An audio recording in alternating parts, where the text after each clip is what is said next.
अस्सलाम वालेकुम नाज़रीन, आप देख रहे हैं मुबश्शिर लुकमान यूट्यूब चैनल। मैं हूं समीना राना। हमारे साथ तशरीफ रखते हैं मुबश्शिर लुकमान साहब। अस्सलाम वालेकुम सर, कैसे हैं आप? वालेकुम सलाम, अल्लाह का शुक्र है। आप सुनाएं।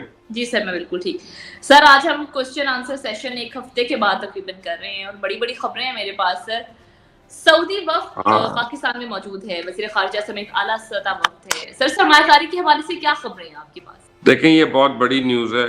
सऊदी वफ़द जो आया हुआ है और अभी मुझे ये पता चला ईरानियन प्रेसिडेंट भी शायद पाकिस्तान आ रहे हैं। सो ये काफ़ी जी, सीरियस डेवलपमेंट्स हैं। अगर ईरान इजराइल कॉन्फ्लिक्ट जो है वो आगे चलना है, जिसकी उम्मीद काफ़ी है कि वो चलेगा आगे, तो फिर पाकिस्तान आर्मी जो है वो बहुत इम्पोर्टेंट हो जाती है सऊदीज़ के लिए, यूएई के लिए, बहरीन के लिए और उनकी रॉयल फैमिलीज़ की प्रोटेक्शन और सिक्योरिटी के लिए। हुँ, तो फिर सडनली आप समझे कि पाकिस्तान में इन्वेस्टमेंट भी आएगी और पाकिस्तान की लॉटरी निकल आएगी। राइट। जियोपॉलिटिकल सिचुएशन भी ऐसी है। तो और अगर सच्ची बात है कि अगर ये लड़ाई फुल फ्लैज हो जाती है, हुँ, तो बहुत से मुल्कों का हाल हमारे जैसे ही हो जाएगा, फिर हमें सारे अपनी जैसे लगेंगे। तो वो भी नहीं होगा, राइट। लेकिन ये है कि पेट्रोल वगैरह नहीं मिलेगा, तेल-वेल नहीं मिलेगा, डीज़ल नहीं मिलेगा, अगर कॉन्फ्लिक्ट ज़्यादा होता है। तो मेंटली उसके लिए भी तैयार रहें, ये चीखें ना मारना। राइट। सर, ये वक़्त की कुछ अहम मुलाकातें भी आज शेड्यूल थी और बहुत सारी हो भी गई होंगी सदर से, वज़ीर आज़म से और आर्मी चीफ से। सर, आपकी चुड़ैल कोई ख़ास खबर लाई है इन मुलाकातों के हवाले से? इनमें सबसे इम्पोर्टेंट मुलाकात आर्मी चीफ के साथ है हुँ, और मैंने आपको वो बता दिया कि बाकी तो कॉस्मेटिक मुलाकातें हैं और ओके, कि अब उस रीजन की सिक्योरिटी जो है, उसके अंदर अगर कोई अहम किरदार है तो पाकिस्तान आर्मी प्ले कर सकती है ओके, और उन्हीं एश्योरेंसेस की मेरा ख्याल है उनको अब ज़रूरत भी है। सो राइट, राइट। अब इससे ज़्यादा हम क्या बात करें इसके ऊपर? मुबश्शिर साहब, वज़ीर-ए-आज़म दोबारा से जा रहे हैं, 28 को उनका दौरा शेड्यूल है, उसके बाद एमबीएस भी पाकिस्तान आएँगे, तो क्या कुछ बड़ा होने जा रहा है? क्या होने जा रहा है? असल में जो इन्वेस्टमेंट हो रही है सऊदी अरेबिया की यहाँ पे $7 बिलियन की, उसकी ओपनिंग सेरेमनी जो है वो एमबीएस खुद करना चाह रहे हैं। That is okay. How serious they are and हुँ, वो तो उस सिलसिले में आ रहे हैं। लेकिन पाकिस्तान जो सऊदी अरेबिया दोबारा जा रहा है, मेरा ख्याल है अब हमारा इन्वेस्टमेंट का स्पेक्ट्रम जो है वो वाइड हो रहा है और पहली ओके। बारी अब शायद हम उनको एक प्लान लेके जा रहे हैं कि हमारी कैपेसिटी क्या है, हम इसको एब्जॉर्ब कैसे करेंगे और एग्जीक्यूट कैसे करेंगे। तो हुँ। सऊदी अरेबिया आने वाले दिनों में पाकिस्तान में बहुत अहम रोल्स प्ले करने वाला है, तो be ready for that. Alright. Mubashir साहब, कोर कमांडर कॉन्फ्रेंस हुई है और इसमें आज पीटीआई वालों को एक बार फिर से बड़ा सख्त पैगाम दिया गया है कि हम हुकूमत के साथ खड़े हैं। आप क्या कहेंगे सर इस पर? नहीं, ये पीटीआई को पैगाम नहीं दिया गया, समीना गलत बात कर रही हैं। ये एक जनरल पैगाम है जो हमेशा अफवाज पाकिस्तान देती है कि जो भी हुकूमत वक्त है हम उसके साथ हैं। वो आपकी हुकूमत हो, मेरी हुकूमत हो, इमरान खान की हुकूमत हो, नवाज शरीफ की हो, आसिफ जरदारी की, जिसकी मर्जी हो, फौज एक रियासत का इदारा है, सतून है और वो रियासत के साथ खड़ी होती है, वो हुकूमत वक्त के साथ खड़ी है, इसमें कोई इश्यूज नहीं है। और ये पीटीआई को या बयान नहीं है और ये कोई पॉलिटिकल स्टेटमेंट नहीं है, इसको do not look at it that way. Mubashir साहब, आपकी एक और खबर सच हो गई है। जब भी मैंने आपसे पहले सवाल किया धरना कमीशन में फैज़ हमीद के किरदार के हवाले से, तो आपने हमेशा यही कहा कि कुछ नहीं होगा उनके खिलाफ। तो आज वैसा ही हुआ। कमीशन ने उन्हें क्लीन चिट दे दी है और साबिक डीजीआईएसआई का स्टेटमेंट भी सामने आया जो उन्होंने कमीशन को दिया, जिसमें वो कहते हैं मैंने मुनज़्ज़म नहीं किया था धरना, मैंने खत्म कराया था। सर, ठीक हुआ है क्या ये? नहीं, यही होना था, क्योंकि या तो कोई एविडेंस दे ना, या तो कोई प्रूफ दे कॉन्ट्ररी ना। अदालत तो सबूतों पे चलती है ना, अदालत जो है वो आपके ख्यालात पे तो नहीं चलती ना, कि मुझे शक है इस तरह से, तो अदालत ने उस तरह से तो फैसले नहीं करने हैं, जी। उसको तो सबूत देने पड़ेंगे ना।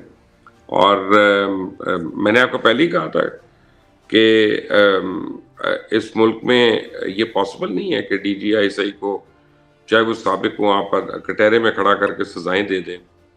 That's not happening, that's not on. और ये नहीं होना था। मैं तो आपको कब से कह रहा था, जब लोग इसके बड़े होपफुल थे कि जी अब ये हो जाएगा, तब ये हो जाएगा। Right, right. मुबश्शिर साहब, आईएमएफ प्रोग्राम के हवाले से भी एक मेरा सवाल है। वज़ीर ख़ज़ाना के मुताबिक पाकिस्तान तवील और बड़े प्रोग्राम का ख़्वाहिशमंद है आईएमएफ से, इसकी तैयारियां भी हो चुकी हैं। आप समझते हैं कि पाकिस्तान ये प्रोग्राम हासिल करने में कामयाब हो जाएगा? اگر پاکستان نے اپنی پرائیویٹائزیشن کا عمل شروع کر دیا اور پی آئی اے اسٹیل مل اور ریلوے اگر یہ پرائیویٹائز ہو جاتی ہیں پھر مجھے کوئی ایشو نہیں ہے کہ آئی ایم ایف جو ہے پاکستان کے ساتھ لانگ ٹرم پروگرام کرے گا، بیکاز یہ آرگنائزیشن ہر سال ہمارا جو ہے 2000 بلین کھاتی ہیں، یعنی 2 ٹریلین کھاتی ہیں. تو اگر آپ ان کو 1-1 روپے میں بھی کسی کو دے دیں گے نا تو آپ کے 2000 بلین بچیں گے اور وہ ہر سال بچیں گے. تو آپ یہ دیکھیں کہ اگر if you're on the right track تو why won't IMF do a deal with you? I mean, I don't see an issue with that. Right. Mubashir صاحب، فواد چودھری کے خلاف ڈکیتی کے مقدمے کا انکشاف ہوا ہے، یہ کیا معاملہ ہے؟ کون سی ڈکیتی کی تھی انہوں نے؟ یہ تو مجھے نہیں پتا، لیکن شکل سے تو ڈاکو لگتا ہے وہ. باقی اب مجھے نہیں پتا کہ اس نے کی ہے ڈکیتی کہ نہیں کی ہے. اس کا تو جو پرچہ ہے اس کے متعلق آپ ہی بتائیں گے، اگر آپ کے پاس اس کی ڈیٹیلز ہیں، میرے پاس تو نہیں ہے. سر، لاہور کے تھانے میں کوئی ایک ان کے خلاف ثبوت دیے گئے ہیں کہ اس طرح سے ایک شخص داخل ہوتا ہے دکان میں، اس نے فائرنگ کی اور ڈکیتی کی، تو یہ ان پہ ڈالا گیا کہ یہ فواد چودھری تھے. تو پھر ظاہر بات ہے کہ پرچہ ہو گیا تو کوئی نہ کوئی تو ایویڈنس ہوگا نہیں اس کے اوپر، اور کوئی نہ کوئی تو where there is smoke there has to be fire، تو کچھ نہ کچھ تو ہوگا نا. اور ایسی کوئی بات نہیں، خاندان ہی اچکوں کا ہے، فکر نہ کریں. اچکا گیری اٹھائی گیری تو یہ کرتے ہی رہے ہیں، اب یہ بھی کر لیا ہوگا، واللہ عالم. سر، نواز شریف NA 130 سے کامیاب ہوئے تھے اور یاسمین راشد کو انہوں نے شکست دی تھی، اور لیکن اب یاسمین راشد نے اس کامیابی کو چیلنج کر دیا ہے الیکشن ٹرائبونل میں، جس میں انہوں نے یہ موقف اپنایا کہ فارم 45 کے مطابق یاسمین راشد کامیاب ہوئی تھی، لیکن 47 کے مطابق نواز شریف کو جتوا دیا. تو کیا نواز شریف کسی مشکل میں پھنس گئے ہیں؟ میرا نہیں خیال کہ اس کا کچھ ہوگا. اور یاسمین راشد وہ کر رہی ہیں جو ان کو کرنا چاہیے، یہ ان کا حق ہے، آئینی بھی حق ہے، قانونی حق بھی ہے، اور جمہوری حق بھی ہے. کوئی چیلنج کریں، ری کاؤنٹ کرائیں، سب کچھ کریں. لیکن نواز شریف کیونکہ کسی عہدوں پہ نہیں ہے، نہ وہ وزیر اعظم ہے، نہ صدر ہے، نہ کچھ اور ہیں، تو وہ I think he is also fairly safe. اور ان کو پتہ ہے کہ وہ پروف کر سکتے ہیں کہ وہ جیتے ہیں. اور یہ دوبارہ الیکشن کمیشن کو پروف کرنا ہے، نواز شریف کو تو پروف نہیں کرنا نا. یہ اونرس آف پروف اس بات کا نواز شریف کے اوپر تو نہیں ہے، ان کو تو نہیں کرنا. تو election commission I am sure اس کو پروف کرنے میں کامیاب ہو جائے گا. گیلپ سروے کے حوالے سے، گیلپ نے ایک سروے کنڈکٹ کیا ہے پاکستان میں سزائے موت کے قانون کے حوالے سے، جس میں 45% پاکستانیوں کی یہ رائے ہے کہ سزائے موت ہونی چاہیے ان مجرموں کو جنہوں نے زیادہ جرم کیے ہیں، بڑے جرم، اور 39% یہ کہتے ہیں کہ کسی بھی صورت میں کسی کی جان نہیں لینی چاہیے. سر، آپ کی کیا رائے ہے سزائے موت کے قانون؟ دیکھیں، پاکستان میں جو تعزیرات پاکستان ہے نا، وہ اسلامی قانون سے ڈرائیوڈ ہے، اور آئین پاکستان یہ کہتا ہے کہ پاکستان میں کوئی بھی ایسا قانون نہیں ہوگا جو اسلامی شریعت کے منافی ہو کسی بھی صورت میں. تو اسلام جو ہے اس کے اندر سزائے موت ہے، اور مثلا قاتل ہے اس کے لیے سزائے موت ہے. مجھے یہ نہیں پتا کہ اور کس کس جرم میں ہے، لیکن قاتل کا تو مجھے پتا ہے. تو یا تو یہ اسلامی ملک نہیں ہے، یا تو ہم یہاں پہ اسلامی شریعت کو فعال نہیں رکھنا چاہتے، تو پھر تو ٹھیک ہے، پھر لوگوں کی خواہشات پہ عمل کر لیں اور سزائے موت ختم کر دیں.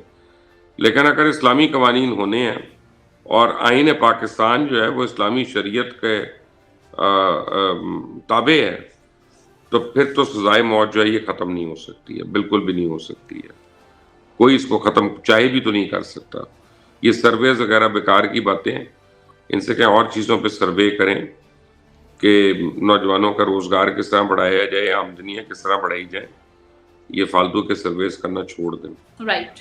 بہت شکریہ مبشر صاحب، آپ کے قیمتی وقت. ناظرین، اس کے ساتھ ہی ہمارا آج کا ویلاگ ختم ہو. اگر آپ کو یہ ویڈیو پسند آئے تو اسے لائک کیجیے، شیئر کیجیے، اور ہمارے چینل کو سبسکرائب کرنا مت بھولیں. اجازت دیں، اللہ کی.